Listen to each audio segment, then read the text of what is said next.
Hi guys, thanks for tuning in to another video on ForgottenWeapons.com. I'm Ian McCollum, and today we're taking a look at this really interesting little Hungarian submachine gun.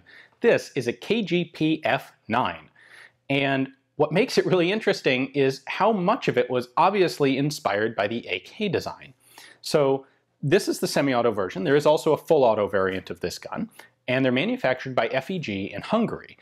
FEG, of course, also manufactured AKs, the AMD 63 and AMD 65, as well as later versions as well. But the Hungarian military used AKs, of course.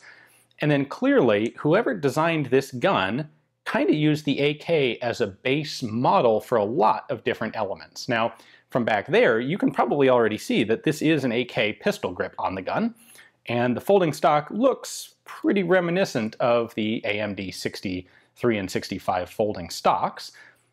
But there's a lot more to it than that. Now, I don't have much historical information that I can tell you on this. There's very little good documentation on these guns out there.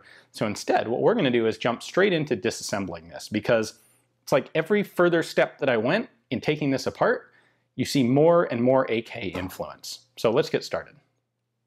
We have a pretty modern gun here with markings that are suitably modern as well. So these are designed with export in mind. KGPF, caliber 9x19, that's the official model designation. We have a serial number, FEG is the factory, and of course made in Hungary. Country of origin statements are pretty much necessary for import anywhere. Starting with a general overview, pistol grip, box magazine.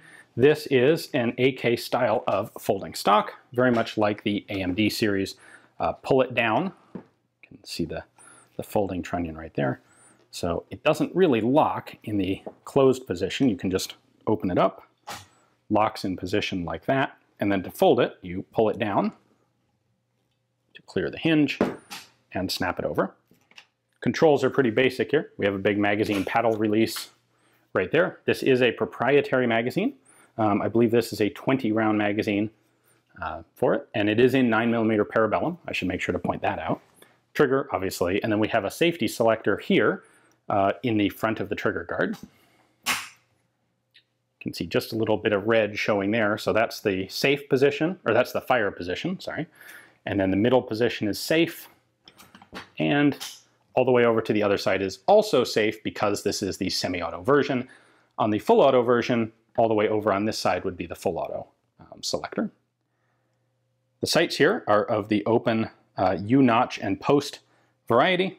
It is you can flip it over for two different positions. I'm going to assume those are probably either 50 and 100 meters or 100 and 200 meters.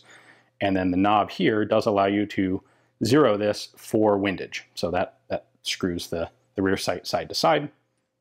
And then the front sight post there appears to actually be an AK front sight post. If it's not the same part in this case, it is something that's basically the same design. And then you can thread that in and out to adjust your elevation. The charging handle is in a different position than the AK, but the actual shape of it is exactly like an AK charging handle. So there's one of our points of similarity. This folding trunnion, of course, is another. The pistol grip is another. The magazine catch is another, and you can see that the whole trigger guard is built just like an AK trigger guard. In fact, the receiver itself is fundamentally the same design as an AK. You've got a riveted in front trunnion. Here we've got a riveted in magazine well. We've got a couple of pins going through the system for the trigger group. We have a riveted in rear trunnion. I should point out the military full auto version of this actually has a rubber handguard under here. The civilian version, they took that off. Not sure why, I guess some compliance with something. I was curious to see just how similar this receiver actually was to an AK. So if we bring out a little AK-74 here, and if we compare the two, if I line that up at the back, you can see that the KGP is actually like an inch longer, which kind of surprised me. I figured if it was different, it was going to be shorter, but it's actually longer to accommodate for basically for a blowback length of recoil stroke instead of a locked breech length. But the fundamental design is the same. Oh, I should point out, this receiver is parallel all the way down, where the AK receiver is not. The AK is tapered just a little bit. Now our disassembly gives us another very AK-like feature, and that is, this is the spring guide, and we're going to push that in and then pull off the sheet metal top cover to open up the system. Doesn't that sound familiar? So that's depressed in. There we go. So there's our top cover. Obviously it's not interchangeable with an AK, but the idea is exactly the same, and it actually attaches the same way. So there's a set of a groove here in the front of the receiver, or the front trunnion, that this slides into. In this case you have to slide it around the charging handle first.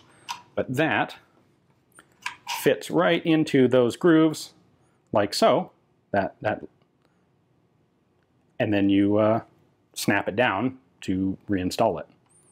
That recoil spring guide looks very AK-like, although it comes out differently.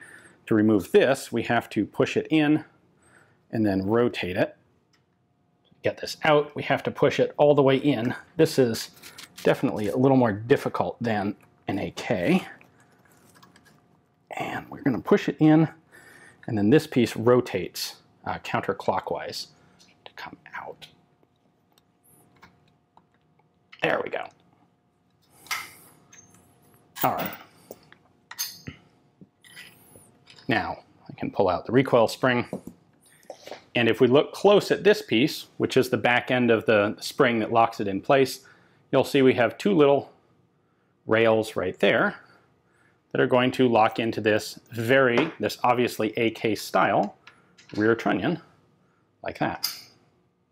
Now with the recoil spring out, we can take the bolt out, which is just like an AK. You pull it to the back, lift it out. In fact, at the back of the action here, the charging handle is a separate piece. At the back of the action here, this is actually slightly under spring pressure because it's depressing the hammer. So this is a closed bolt submachine gun and hammer fired. This is all rather unusual for a submachine gun. Typically something like this would fire from an open bolt, and it would have either a striker or a fixed firing pin. And then our last bit of disassembly is, this is nothing like an AK. This is actually rather like an Uzi. We're going to push these two pins into place, push them down, and then we can unthread the barrel nut. If I can get this. There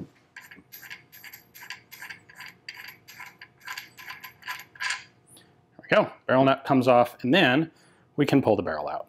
And it's keyed there, and in fact it's keyed well enough that you can't put it in upside down. Looks pretty much the same right side up and upside down, but you can only install it the proper way. So that comes out. Looking inside the receiver, you can see all sorts of similarities to the AK. So of course this receiver is made in the same basic fashion. You can see that we've got these top rails that are folded over, little cutouts here in the rails for removing the bolt assembly. This piece looks just like the rear trunnion on an AK. It's got a mounting point for the barrel. We've got our feed ramp built into the trunnion. It's riveted into the receiver here. In this case, because of the design, they've incorporated a magazine well into that trunnion. But we've got that there. We've got a rear trunnion. You know what? It's possible that that rear trunnion actually is an AK rear trunnion. I think that's the one part that might be actually the same or really close to the same. Certainly looks like it is. And then a hammer-fired fire control group. So that snaps down when the bolt goes forward. That's going to prevent it from firing out a battery. And then when I pull the trigger, if I'm in fire, there we go. Hammer goes forward. The bolt assembly is one thing that's not particularly AK-like, and that's because this is a simple blowback gun.